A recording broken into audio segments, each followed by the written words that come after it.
One of the most requested techniques I get asked to show is how to tension set stones into rings. This is a collection you can see on the website. This lesson preview is how to make this tension set ring with a crossover, and the beautiful thing about this is the simplicity and the fact that you can see pretty much all the stone. The hardest thing about making these is to make it so that the stone's not going to come out. In this one, the stone will not come out, it's set really firm. Check it out. And the ends are going to be rolled the opposite way to the middle.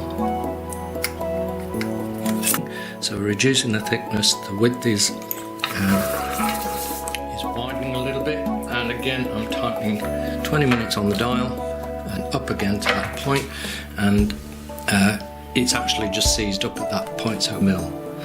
So again, just find that biting point where it just contacts the metal, tighten the roll up as we did before, and then just feed it in at that angle. And then you'll feel it stiffen up as it gets to the point where the then keep an eye on the colour and make sure you take it all the way to cherry red.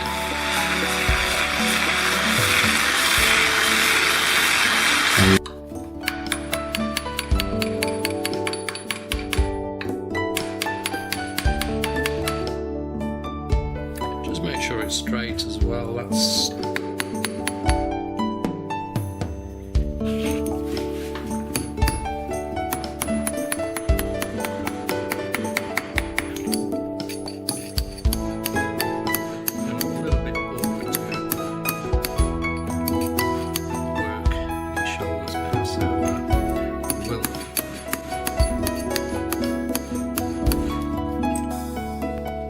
that's working quite well.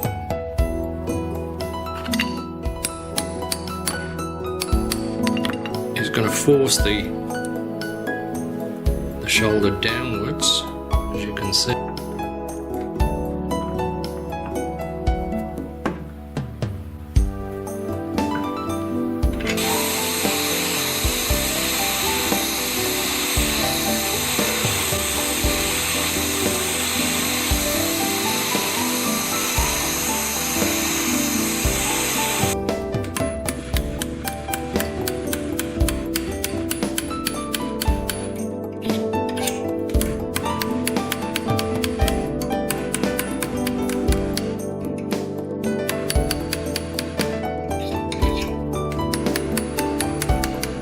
To keep it flat, there's a little bit of a wave happening there, so I'll just work on that now.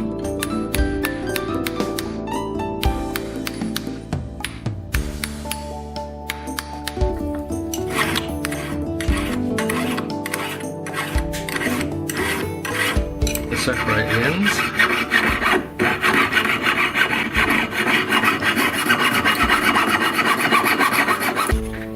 I'll just open it a little bit more so I can get my files in there.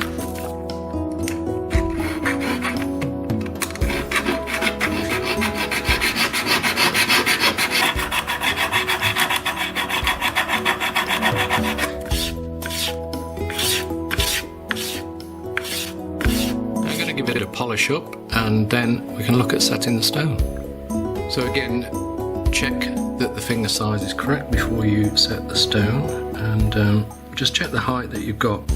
So I've got just over 5mm, so I'm going to be a little bit close, the cullet to the bottom, but we will manage.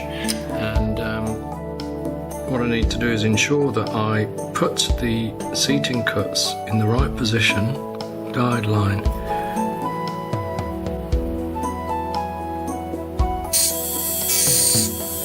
Just make sure you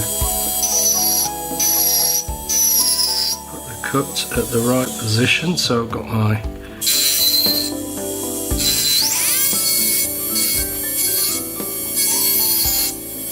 now, as you're doing this, you want to make sure that I'll just place it on top again. Now obviously that setting's going to open out when so what you need to do is just copy the profile and make sure that the crease inside your seating cut there matches the profile of the stone. So this is just a fine rubber stone, and it should be quite an easy matter of getting the stone in.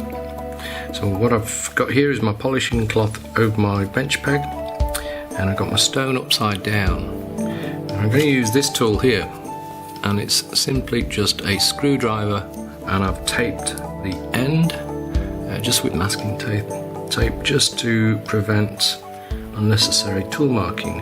So now place the so that the stone is in the correct position, and just very carefully twist the screwdriver until the stone pops in, hopefully nice and straight into the grooves that are cut in there, and